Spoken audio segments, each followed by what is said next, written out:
Hola a todos y a todas, mi nombre es Alexandra, soy personal investigadora en formación en el Departamento de Historia del Arte y Bellas Artes de la Universidad de Salamanca y os presento este trabajo titulado Entre Vítores y Letras, la montea de la cúpula de la Clerecía, Salamanca.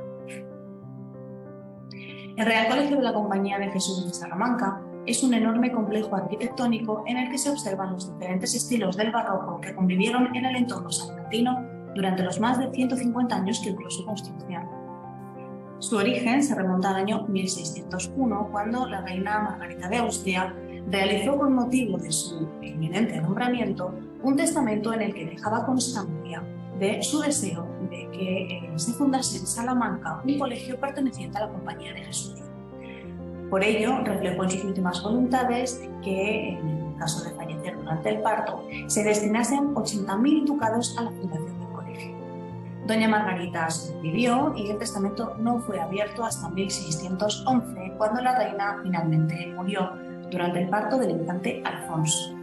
Tras la apertura del testamento, además, Felipe III concedió al colegio una renta anual de 20.000 ducados.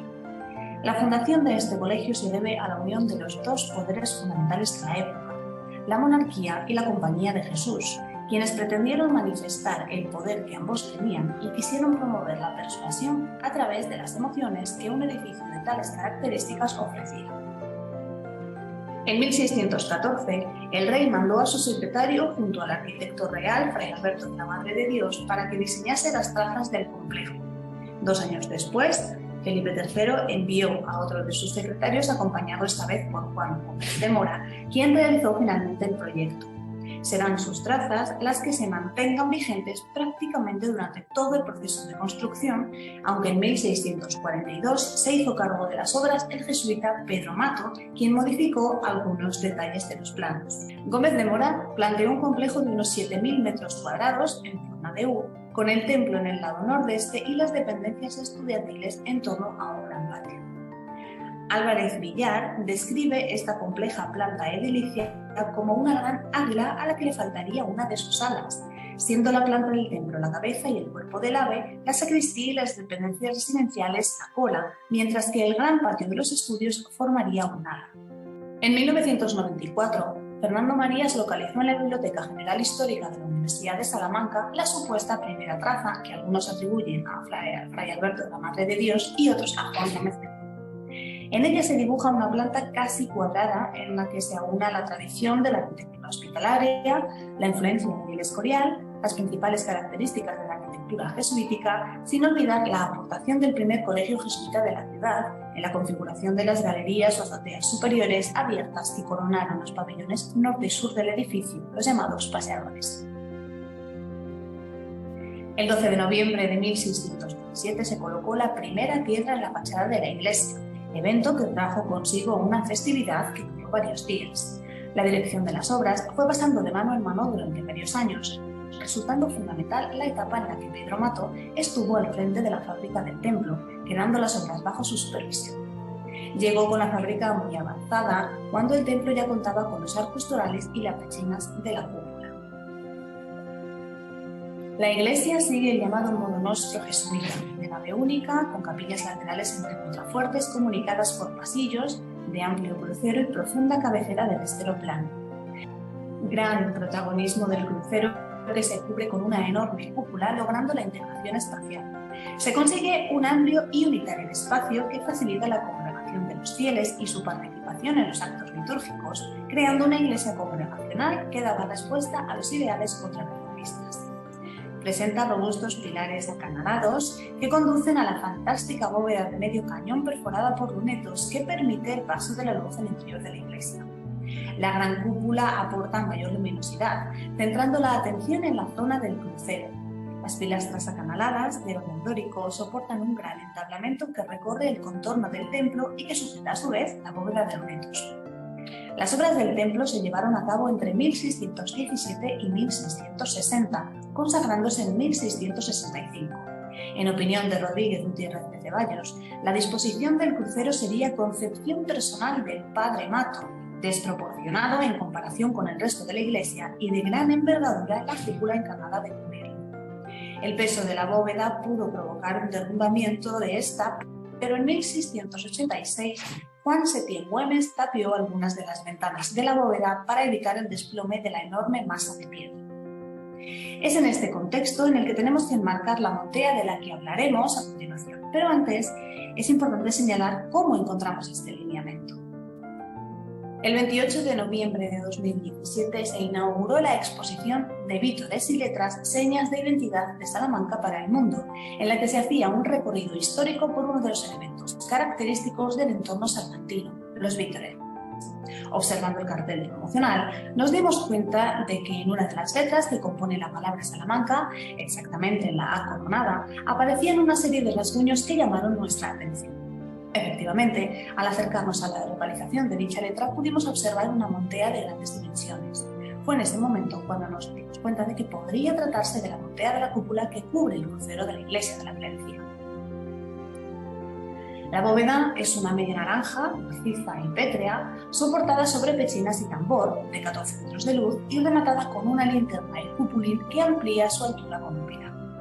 Su construcción se llevó a cabo no sin problemas, dado su enorme tamaño y peso. Los pilares del crucero adoptan una forma achafranada, como en la Basílica del Escorial, marcando la centralización de este espacio fijando interés sobre la cúpula. Las pechinas abren paso al anillo de un tambor cilíndrico en su sección interior y octogonal en el exterior, aligerado con 8 ventanas rectangulares. En los vértices del octógono sobresalen unos contrafuertes enmarcados por grandes volutas. La cúpula semiesférica culmina con una esbelta linterna de sección circular abierta con el mismo número de ventanas que el tambor. Creemos que la montea localizada se corresponde con esta cúpula. Se localiza en el muro exterior del crucero, en el paño noreste que da a la plaza de San Isidro, enmarcada por 2 pilastras que delimitan el espacio. Se trata de un cuarto de bóveda que necesariamente hubo de realizarse desde un andamio, dadas sus grandes dimensiones y su ubicación. La montea dibuja solo la planta de un cuarto de bóveda de media naranja y presenta un radio aproximado de 588 centímetros. La cúpula de la Clerecía es una bóveda de media naranja sobre tambor, un modelo que también podemos encontrar en la tratadística, como en el manuscrito de Alonso de Vandelvira, quien denomina a este tipo de bóveda capilla redonda envuelta redonda, de la que afirma: esta capilla es principio y dechado de todas las capillas romanas, porque así como en el romano los arcos son redondos y a medio punto y no apuntados como en el moderno, así todas las maneras de cerramientos de capillas guardan esta misma orden y su regla general es esta redonda, la cual se labra con la misma cercha de su circunferencia como un arco a medio punto. La importancia de la traza y talla de este modelo es evidente, pues, tal y como indica Palacios Gonzalo, sobre la base de la media naranja se sustenta prácticamente toda la estereotomía renacentista. El único dato que necesita el cantero para crear las dovelas de esta cúpula es un patrón de la cara interior de la dovela. Para obtener ese patrón, se ha de proyectar la cara interna de esta dovela sobre un plano que pase por sus 4 vértices, siendo también imprescindible el empleo de un vaivén. Para ello resulta necesario desarrollar la superficie cónica, recurso geométrico muy utilizado durante todo el manuscrito. De hecho, Vandelvira inicia su tratado con las trompas cónicas, cuestión que presenta un claro carácter pedagógico, pues sirve de práctica para la traza del que luego será el motivo fundamental de toda la arquitectura clásica, las superficies esféricas. En 1639, Fray Lorenzo de San Nicolás publicó su Arte y uso de arquitectura, donde recoge este modelo en el capítulo 53, que trata de la disposición y orden de hacer la media naranja. Siguiendo los planteamientos de Vandelvira, aunque no de manera exacta, inicia su texto señalando que el asiento y fundamento de la media naranja es las pechinas, y toda parte redonda lo es también, porque como su área es esférica o redonda, por esa causa es necesario que su asiento lo sea, ya que las pechinas sirven como elementos configuradores en la transformación de un espacio, al permitir el paso de una forma cuadrada a otra circular. Fray Lorenzo ofrece 3 posibilidades en cuanto al material a emplear se refiere a la hora de construir una bóveda de estas características: tabicada de yeso, de rosca de ladrillo o en piedra.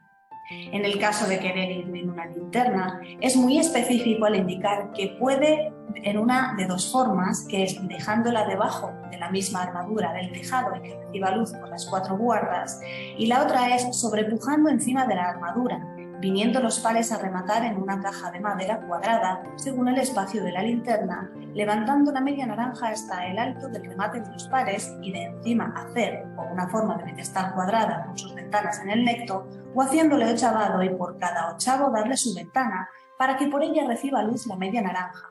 Y siendo de cantería, podrás darle la forma exterior que quisieres, fundada sobre la misma media naranja, aunque por de dentro, una y otra han de tener forma redonda.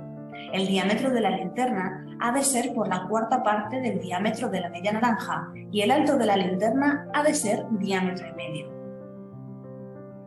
En relación a la construcción en cantería, señala que, habiendo de hacer la media naranja de cantería, ante todas las cosas has de ser considerado en la piedra y grueso, porque no se puede dar regla universal a los gruesos. Lo primero que has de hacer es repartir las dovelas que le caben en número impar. En todas las dovelas se ha de buscar lechos y sobrelechos, puntas y paramentos, y todo ello es causado de su mismo centro. Siendo la media naranja de medio punto, sus cortes de lechos y sobrelechos serán entre sí iguales.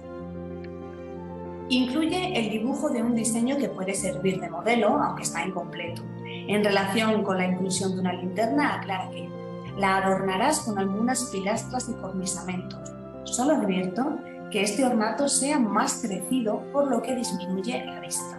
Con esta advertencia, procura que el arquitecto tenga en cuenta la perspectiva, haciendo referencia al efecto óptico que se produce sobre los objetos colocados a grandes alturas.